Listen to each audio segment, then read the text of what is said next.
Welcome, everybody, to Confessions of a Binge Eater. If you've ever wondered about a ketogenic diet and whether that would be helpful for you, not necessarily to lose weight, but I'm sure that's where you started with that thought process, but for other reasons as well, like mental health, I'm going to share a awesome guest with you today that can answer some questions around how a ketogenic diet can improve your mental health and help you in other ways as well, especially in terms of having more energy, having clarity of mind, and just feeling your best.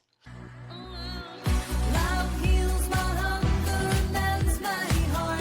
I find the strength to make a new start. No more fear. Moira Newiss is a registered nutritional therapist, health coach, and accredited ketogenic metabolic therapy expert who specializes in brain energy, one of the recently discovered root causes of many mental health problems. Moira supports her clients by helping them understand what is going on with their biology and how to make simple changes in their diet and lifestyle to help address the root cause. She's lovely, and you're going to love this conversation. Let's dig in. Moira, I am thrilled to have you on the show. Thank you so much for having me, Tricia. Yeah, it's great to have you. I think your topic is really fascinating because emotional eaters do struggle at times with mental health issues. I think disordered eating is its own mental health issue as it is. And so I think what you do, especially around nutrition, is so important for people to learn about. So I love that you're here. And I just learned you're in Scotland. You grew up in Scotland, right? Well, I grew up most of my early life in England and moved back in my early 20s. I gotcha. Okay. Okay, great. So I love the accent. It's wonderful. So, yeah, so let's talk about this. First of all, how did you get into this line of work? So I got into what I'm doing now through my own health struggles, which is common to a lot of people. Yeah. So I worked as a senior manager in the NHS in the health service in the UK for 20 years. And over that time, I got progressively more stressed and ended up burning out. I ended up with chronic fatigue, really struggling to get off the couch, struggling to walk even to look after my young children. But I also ended up with anxiety, severe anxiety, depression, depersonalization, and derealization. Oh, good times, huh? Yeah, and interestingly, at the time, I very much focused in on the energy because I kind of thought it's probably partly the stigma. I didn't really want to kind of maybe be associated with mental health problems so much in my line of work.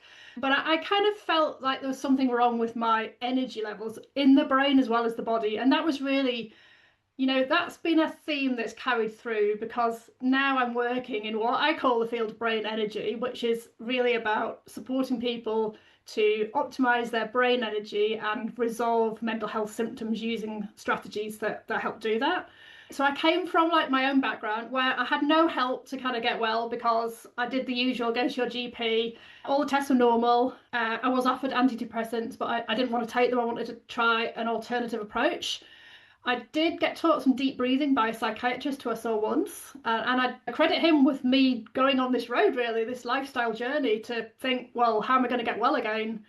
So I love that one decision to take the pharmacological route, like the quick fix pill, that one decision, it sounds like opened up this whole other path, one stepping stone at a time. That is so beautiful. And that you drew into your life a psychiatrist who had like a non-pharmacological solution, such as breathing or partial solution. So I just wanted to put a little pin in that. That's beautiful. You're right. I think it's actually a really important point that had I taken the drugs at that first opportunity, I might never have explored the rest of this. So, Yeah. and they might have got me better. I'm not saying they wouldn't, but there's Yeah. a strong chance they might not have done as well from what we know about these medications. So yeah, so I started off down the breathing meditation route really, which I know you use with your clients too. And that helped, it definitely helped. I still struggled with anxiety, but I started to clean up my diet. I'd been surviving on caffeine and chocolate a lot.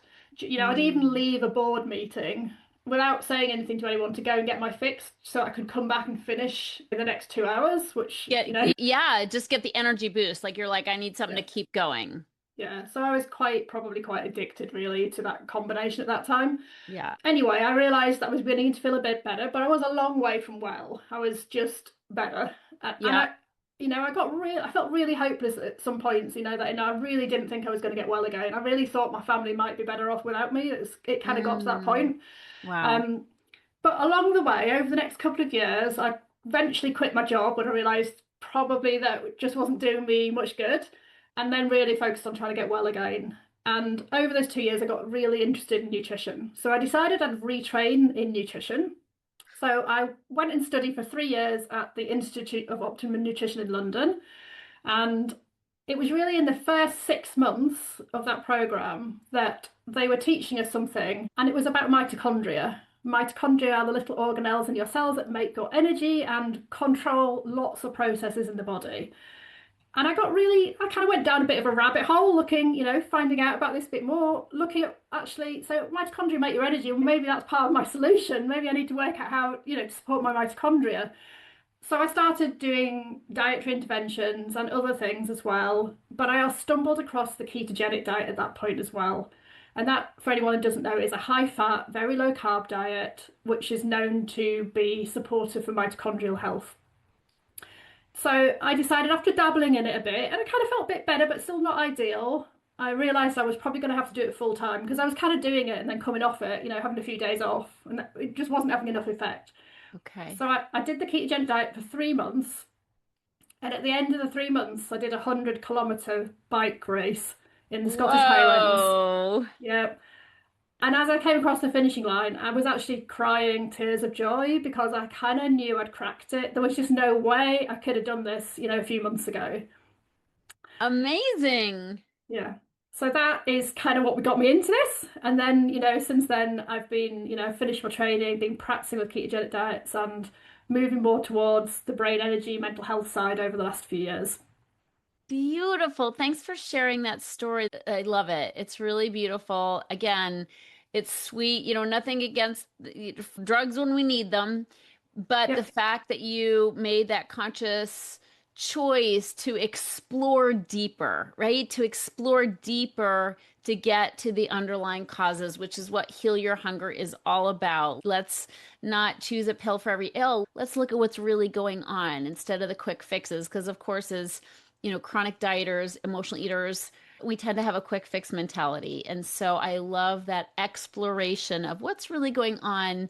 Why am I feeling this way? What can I do about it? The beautiful thing is, it sounds like what you found for yourself to help yourself is helping you on many levels, right? It sounds like it's helping you mentally and physically, if not other ways as well. So, can we talk about that ketogenic diet? I'm going to confess, I don't know a lot about it. I know some, but I'm certainly not an expert in it because it's not how I eat, but I know it's benefited a lot of people. So, let's hear more about it. So often you hear about ketogenic diets in terms of weight loss. That's kind of where they were used traditionally with things like the Atkins diet, Right. which is a form of ketogenic diets. More recently, they're coming into favour, particularly for what we call metabolic mental health, which is really Mhm. all about brain energy.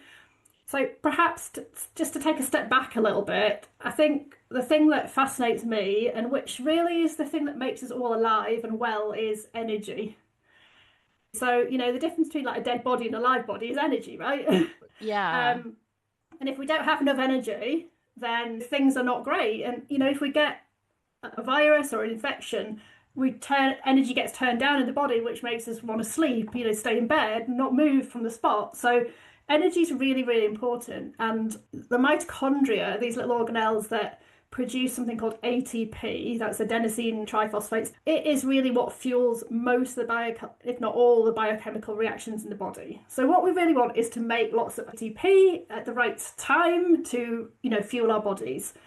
And one thing that a ketogenic diet does is it really optimizes that production. The mitochondria like to burn ketones, which are made when you eat a ketogenic diet. What happens is that if you eat enough fat and you drop your carbohydrate content low enough, then the liver starts to convert the fat into ketones. And ketones are then sent around the body and to all the tissues, and they can be burnt in the cells just like glucose can as a fuel. and they burn cleaner.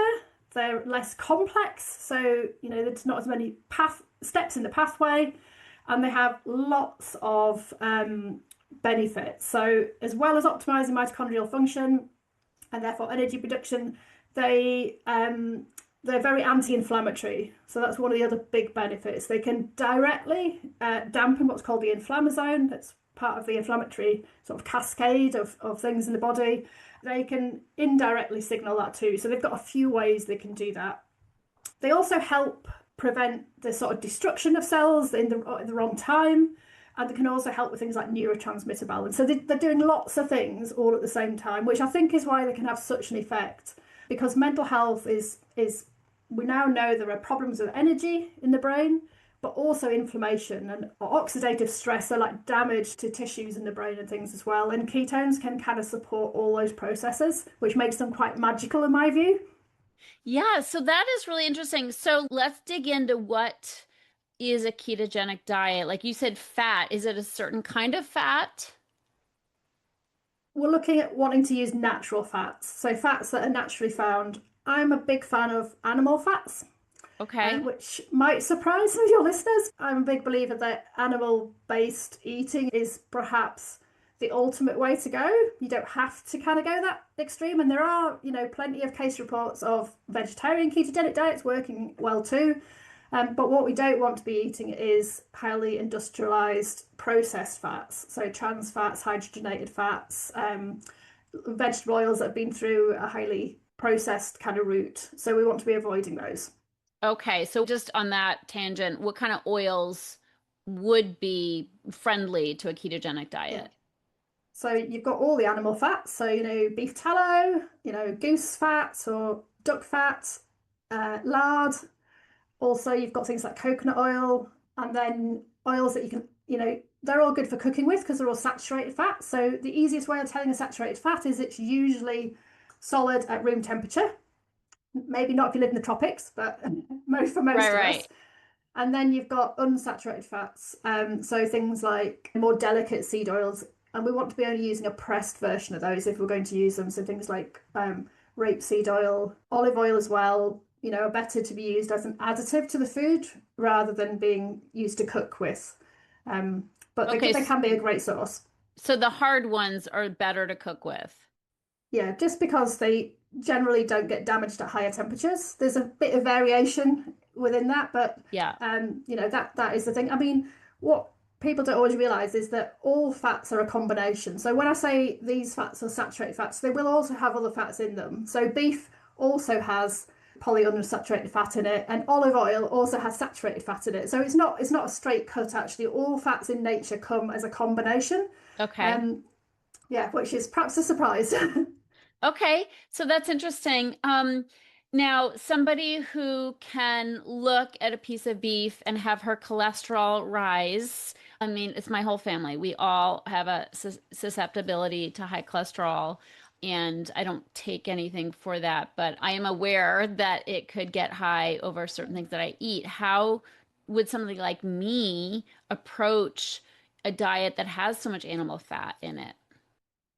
So, first of all, there's a little bit of a myth around animal fats causing cardiovascular disease. And one of my friends is Zoe Harcum, who's one of the world's leading researchers on fats and cardiovascular disease. And she did her thesis, her PhD thesis on this, and found that there's absolutely no link between saturated fat and cardiovascular disease. So that's Okay. often something that's a big concern because we're all brought up on the low fat sort of, way of thinking. And also then we have the cholesterol question. Yeah. So cholesterol can vary, and there's some very interesting research coming out. So if somebody is, say, overweight, eating lots of carbohydrate-rich foods, and they have a high cholesterol, that's not a good thing. Right. In terms of not necessarily total cholesterol, but LDL cholesterol, for example, and the ratio of cholesterol to some of the lipid carriers. So, on the other hand, if you are lean and eating a ketogenic style diet, your cholesterol might go much higher. But the studies coming out are suggesting that's not really a problem. because people are feeling much better in that situation, and they are known as lean mass hyper-responders. I happen to be one of those myself, so I'm kind of, so I'm gonna guess that my cholesterol has probably gone much higher than yours, because mine has been up at, I'm afraid I don't know the conversion actually, 19 millimoles per litre, which is quite high, let's say. And I do have a few clients who've also are lean, they've done a ketogenic diet for mental health reasons, that have a high cholesterol. But the question is that actually a problem in terms of cardiovascular disease? And what I do is I discuss the science with my clients, and most of them are feeling so much better than they did on the previous diet that they do not want to think about going back to the old way of eating. Okay, which is great news, but a lot of people listening aren't lean. Like their BMI is pretty high. They're wanting to get on a healthier diet. Is this a viable option for them? Most people in that situation that go on a ketogenic diet are going to see their cholesterol levels drop rather than rise. Okay. So I'm not a big worrier about cholesterol, because cholesterol is really, really important in the body. It makes all your sex hormones, for example. It's a really important fat in the brain, and cholesterol can't actually transfer into the brain. So the brain has to make all its own cholesterol, and it makes quite a lot of cholesterol to support brain function. Okay. And there are quite a lot of studies that show that older people that live, a long time, like centenarians, have high levels of total cholesterol. Okay. So, I'm just putting that out there that maybe Well, it's not, yes. I appreciate that. And I'm sure you would probably agree that the carb levels of people who are carrying excess weight is far more of a concern regarding inflammation than the fat levels. Yeah, absolutely. And there are other markers that I prefer to look at for metabolic health. So things like triglycerides, the HDL level, that's one of the lipoproteins that carry the cholesterol, and things like, blood sugar levels, HbA1c levels. They're all really good indicators of metabolic health. And that's, as well as things like blood pressure, another indicator of metabolic health, and waist circumference. So to me, they're all the things we should focus on. If you have all those perfect and your cholesterol's high, I'd be saying, in fact, I know because I've had conversations with cardiologists, you'll say if somebody walks in, they've got a high cholesterol, everything else is perfect, they're not likely to do anything about it. Yeah. Yeah. Okay, so when you talk about a ketogenic diet, are you talking about measuring, like doing the testing for ketones and getting into ketogenic state? Yeah, so when clients come to me, they are usually wanting to do the testing and everything else. I used to do ketogenic diets when I first started training without testing. But the reality is, unless you test, you don't really know what people are doing Yeah, in terms of their metabolism. They might, right. a good sign is that there are symptoms that start to change when you do a ketogenic diet. Like you get a clearer mind, your gut health usually improves, your energy rises. But we don't, that could still happen potentially on a low carb diet, right? It's not ketogenic. Yeah. So most of my clients now are coming with more serious mental illnesses, and we are doing what's called a higher ratio of a ketogenic diet. So if to get into ketosis, you just need to be producing small amounts of ketones. So if you tested on a ketone blood monitor, sorry, you'd be, from 0.5 millimoles per litre, you'd be in ketosis. But I'm usually wanting to get my clients quite a lot higher than that. So I'm looking at doing, over a 1-to-1 ratio. So more like a 2-to-1 ratio. And that means, so for every 2 grams of fat, they're eating 1 gram of carbs and protein combined. So a total of carbs and protein, which is a high ratio. You might imagine that on a plate, you've got, 1 spoon of carbs and protein, and you've got 2 spoons of fat in comparison. Okay, so let's, because we have a lot of foodies listening. So let's talk real food. What are we talking? Yeah, so real food. I always build a plate by starting with the protein. What's the protein on your plate going to be? When you're doing, higher ratio ketogenic diets, it does tend to skew towards the animal side just because the plant side comes with carbs, unfortunately. So it's difficult to do, like a vegan style ketogenic diet. It can be done, but it's quite difficult to do. You need some sort of professional help to do that. But on the other side, so you're looking at, what protein are you going to have in your plate, which could be eggs, it could be, meat or fish or shellfish. And then you're looking at what else you want to have on your plate. So low carb vegetables. So I tend to recommend people just think about things that grow above the ground. So broccoli, cauliflower, cabbage, peppers, tomatoes, berries, things like that.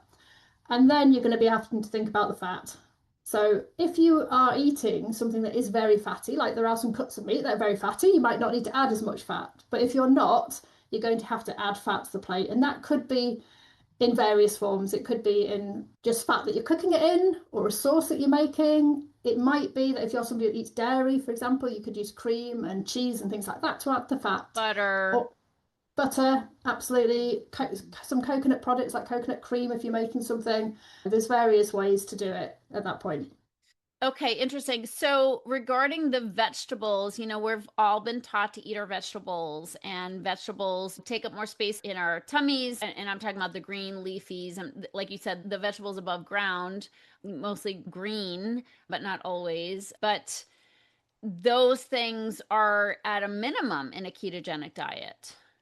Yeah. So the what things like leafy greens, you can actually eat relatively large amounts of those if you want to, because they are so low in carbohydrates. There's Okay. really, you'd have to eat quite a lot for you to start counting the carbs. However, other things like berries, for example, berries are sweet. We know that, that's why we like them. So you're not going to be able to eat loads and loads and loads of berries. You can have a small handful of berries.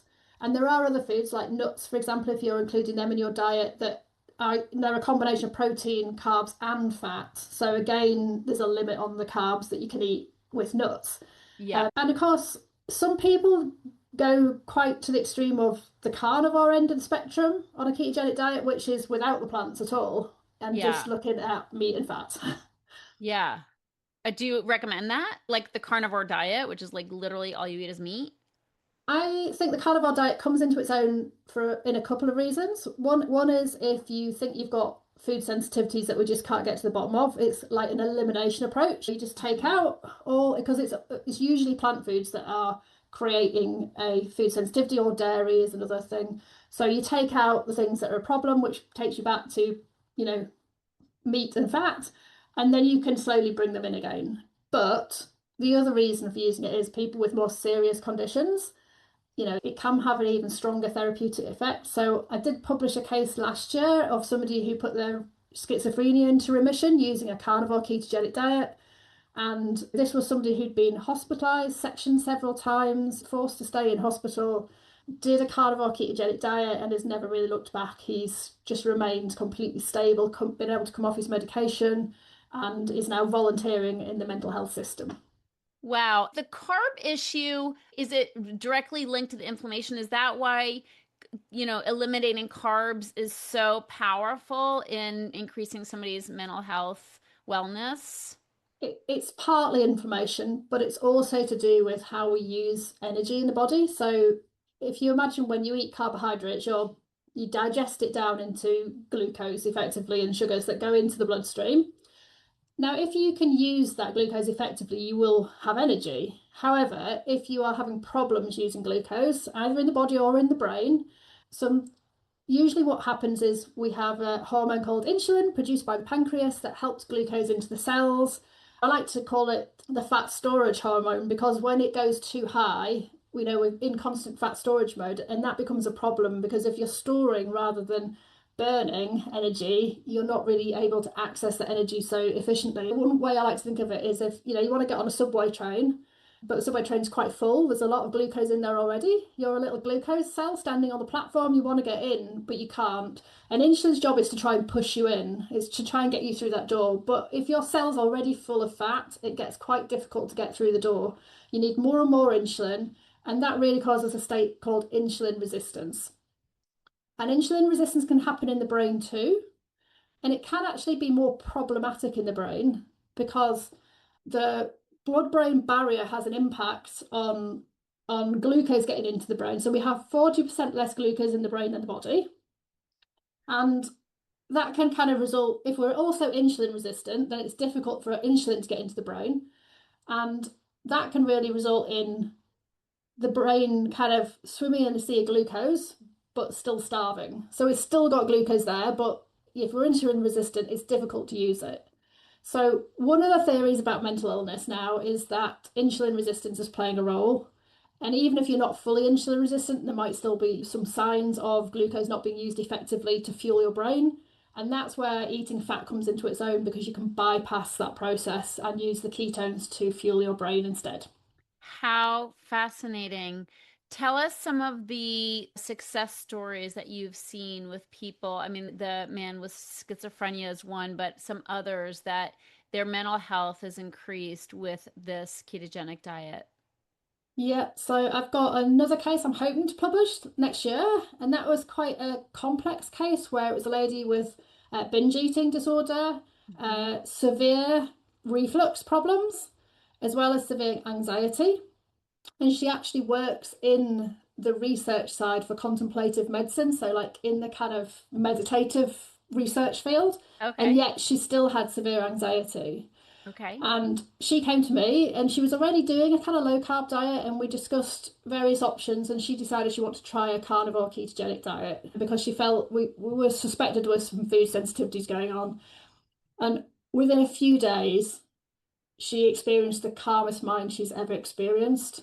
And she said that was the biggest benefit she got. But also she had better energy, her reflux resolved. She actually had quite a lot of vasomotor menopause symptoms that also resolved. Her sleep got better and her reflux disappeared. So, that's quite a powerful story as well, really, how Yeah. it can tackle several things at once. I Yeah. love that. And, also emotional eaters tend to be carb addicted and sugar addicted. And so I'm just going to say that's another benefit I'm sure of this kind of diet is that it's less likely we're going to go overboard on meat. It just doesn't grab us and hit the reward centers in our brain the way, carbs and sugar do. Certainly just cutting out a bunch of foods, and making that lane narrower, right? So that cuts out a lot of equivocation around what to eat. But literally, on top of that, you're not getting hooked on the sugars that come with carbohydrates of all kinds. Yeah, definitely it has an effect. So I think there's obviously the challenge of getting onto the diet to start with, Yeah, for somebody that's struggling with food addiction. And obviously you're the expert on this, but having lots of support to do it can be really helpful. amen. It's not helpful if you're trying to sit around at a dinner table with other people all eating carbs, No, so there's a few kind of other factors to take into account there, but I think so. The brain does seek out high energy foods. It does. That's why we're driven to eat sweet foods. It's the brain. It's the survival mechanism in us. Like so that if we were going for several days without food, we'd still be able to get out there and want to find food. When you fuel your brain off fat, it seems to settle that down. You seem to be much more satisfied. So the hormonal regulation of hunger seems to dissipate or be kind of dampened down, and you just get more of this what we call satiety signaling, and feel more satisfied. And it's interesting. I find that particularly at weekends when I'm not working, when you're eating a ketogenic diet, because I still eat one myself 7 years on, I can kind of go all day without even thinking about food, even though I'm physically active. And I think that's just a sign of the fact that you can easily transition when you're fat adapted to running not just on what you eat, but on your own fat stores. And even the leanest person probably has like a marathon's worth of fat still stored on them in terms of like energy supplies. So once you become able to burn fat effectively, you can just transition. You don't get the sort of the need to go and seek the food out in the same way. yeah. And then do you supplement to get the nutrients that you are missing from vegetables? Not necessarily. It Okay. depends. So some people, it depends a bit on how people are presenting. Obviously I'll personalize things. So if it looks to me like somebody's being quite nutrient deficient with their diet, we might do some supplementation. I wouldn't probably do that so much on carnivore because with the carnivore diet, it's so nutrient dense that you're generally not missing anything. There's one or two things that you just have to be a little bit careful about. For example, to get vitamin A, you really need to be eating some organ meat like liver. So there's a couple of things that we just, not everybody wants to eat liver, but in the main, it provides a lot more nutrients per gram than a plant-based diet does. You're eating like healthy meat, Yeah, right? With yeah, healthy animals that are eating good, nutrient rich grass, right? Yeah, ideally, yes. And I think we're probably a bit luckier in the UK about this because our food supply system's probably a bit better than in the US. So I know you have Probably. more issues about that. And it does depend on what kind of meat you're eating, obviously. So, but highly processed meat is not what I'm talking about here. We're not talking Yeah. about chicken nuggets that are highly processed. And actually, ideally, we're talking more about the red meat because that is more nutrient dense. It's got more iron in it, for example. You can see that with the red blood. Shellfish and fish are really good sources too. You know, fish is they're great sources of omega-3 fatty acids. But actually, in the main, if you can get enough animal foods into your diet, then it's very nutrient dense. And for that reason, you don't actually need to worry about supplementation as much as Okay. the situations. How interesting. Wow, Moira, I'm glad you came to share about this. I think this could be really helpful to some people, and we just put it out there. It's not necessarily for everybody, obviously. It's never one size fits all. There is no perfect diet for everybody. It's really finding what works for you and checks all the boxes that you need checked. Do you coach people, I would imagine, one-on-one on how to do this? I do one-to-one. I'm hoping to launch a course later this year. It's not quite ready yet, but I'm doing that. And, you know, do have free resources. So if people want to come and get particularly my free ebook with 10 tips about how to support your brain energy, then you can come and download that off my website, which, Okay, and we'll put that in the show yeah. notes as well, that free resource. So thank you. And I love that you found this way for yourself and that you're shepherding other people into this when they need that kind of support. So thank you, Moira. I'm so happy that you're here, but I have one last question for you. And this is Confessions of a Binge Eater that's produced by Heal Your Hunger. So, what is your deepest hunger? Oh, my deepest hunger. Well, my hunger would probably not be for food. So my hunger actually is about nature. And I just love to be in nature. I find that a really healing place to be as well. So just getting out in nature, sitting in a natural forest is so lovely for your stress system to sort of settle down. So yeah, being outdoors and getting sunlight when possible, maybe not just now it's dark here. That for me is really what I want to be able to do more of that I'm not able to do at the moment sometimes. That's how you're most nourished, it sounds like. I love Yeah, that. Awesome. Great to have you, Moira. Thank you so much for being on the show. thank you. If you're ready to get off the dieting roller coaster ride and finally make peace with food and with your body, talk to a Heal Your Hunger mentor about what steps you need to take based on your own history with food and weight. Go to healyourhunger.com and register for an emotional eating breakthrough session and see how fast you can experience real change. It's a complimentary evaluation, but there are limited spots available. So go to healyourhunger.com and register to speak with a mentor today.